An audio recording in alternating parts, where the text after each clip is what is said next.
पढ़ते हैं विशेषण। ठीक है, हम पढ़ेंगे विशेषण के बारे में। विशेषण होते हैं जो संज्ञा और सर्वनाम की विशेषता बताते हैं, उसे क्या कहते हैं? हम विशेषण कहते हैं। ठीक है, और जैसे उदाहरण के लिए छोटा लड़का, लंबा लड़का, काला सा, लाल साड़ी, छोटा आदमी, कुछ भी बोल सकते हैं। ईमानदार, ईमानदार लड़का या अच्छी लड़की, है ना, सुंदर लड़की। ये सब किसके उदाहरण है? विशेषण के उदाहरण है। और विशेषण के कितने भेद होते हैं? तो विशेषण के 4 भेद होते हैं। कौन कौन से? गुणवाचक विशेषण, परिमाणवाचक विशेषण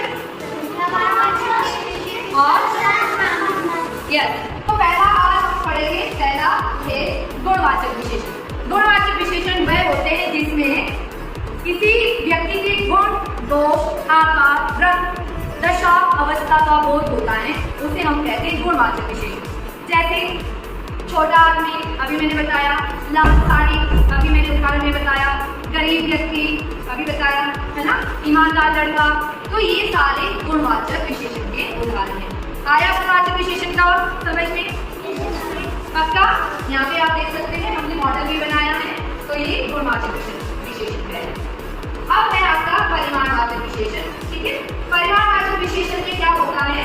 इसमें नाप तोल का बोध होता है। किसका? नाप तोल का। जैसे किलो, मीटर, सेंटीमीटर, लीटर, है ना, लीटर, ग्राम। जैसे नेहा ने 4 किलो आलू खरीदे, अमित ने 2 लीटर दूध पिया, सीता ने 5 मीटर साड़ी का कपड़ा खरीदा। तो जितने आपको मीटर, किलोमीटर इस तरह का बोध होगा, समझ जाना वो आपका परिमाणवाचक विशेषण। तो हमने पढ़ लिए थे। तीसरा हम पढ़ रहे हैं संख्यावाचक विशेषण। संख्या यानी परिमाणवाचक आपको समझ में आ गया था। परिमाण में होता है नाप तोल का बोध, संख्या में किसका बोध होगा? गिनती, संख्या का बोध, काउंटिंग, गिनती, है ना, 2, 3, 4, 5, ये संख्या का बोध होता है। जैसे मेरे पास 2 घड़े हैं, 2 घड़े। मेरे पास, बताओ, मेरे पास 4 पेंसिल हैं। मेरे पास एक किताब है। मेरे पास 3 पेंसिलें हैं। बस संख्या का। मेरे पास 2 बच्चे हैं, कक्षा में 15 विद्यार्थी हैं। तो संख्या का बोध होता है। तो जिसमें संख्या का बोध होता है, जिस विशेषण शब्द में संख्या का बोध होता है, तो हम संख्यावाचक विशेषण कहते हैं। इसके भी आगे भेद होते हैं, भेदों के भेद, ये आप 6th क्लास में भी पढ़ते हैं और मैं अभी भी पढ़ाऊंगी। जैसे निश्चित संख्या 2, 3, 4, 5, ये हमें पता है निश्चित संख्या है। कक्षा में 15 बच्चे हैं तो निश्चित है। अनिश्चित होता है कहीं कुछ, है ना, कक्षा में कुछ विद्यार्थी हैं, कुछ, अभी मुझे पूरा पता नहीं कितने हैं।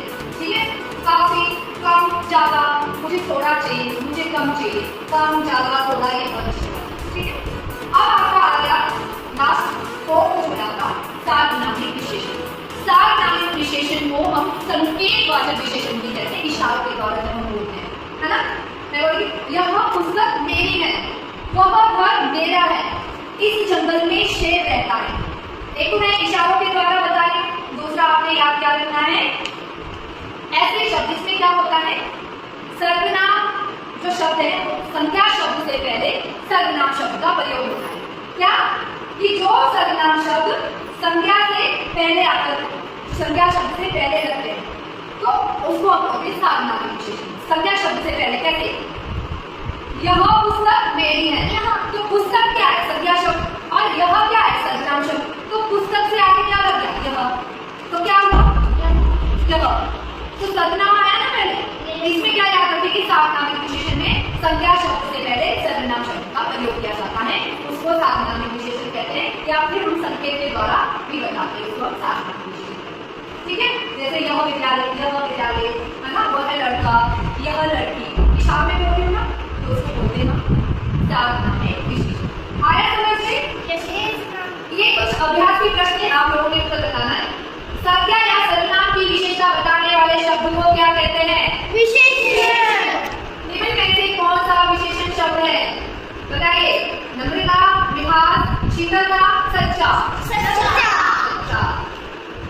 अच्छा विद्यार्थी में विद्यार्थी शब्द क्या है? विशेषण। अच्छा विद्यार्थी में विद्यार्थी शब्द क्या है? विशेषण है या क्या है? देखो ध्यान से समझो बेटा। अच्छा विद्यार्थी, तो ये विद्यार्थी शब्द क्या है? विशेष, यही तो मैं बोल रही हूँ।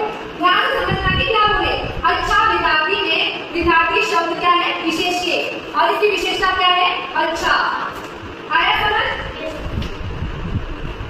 सार्वनामिक विशेषण पहचानना है। संज्ञा के पहले आते हैं, संज्ञा के बाद आते हैं, सर्वनाम के बाद आते हैं या क्रिया से पहले आते हैं? सर्वनाम के बाद आते हैं।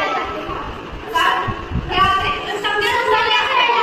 वेरी गुड, आप देखो क्लैपिंग करो। संज्ञा से पहले आते हैं, ठीक है? तो बस इतना ही बच्चों, ये आपके लिए विशेषण शब्द आपको समझ में आ गया?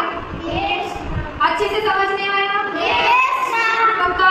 यस दोबारा समझना। यस तो इसकी आप लोगों ने पीपीटी बनानी है और आपको मैं वर्कशीट दूंगी, यही अभ्यास प्रश्न जो आपने करने हैं और ये एमसीक्यू के ही द्वारा मैं आपको भेज दूंगी ऑनलाइन, ठीक है? ओके, थैंक यू बच्चों।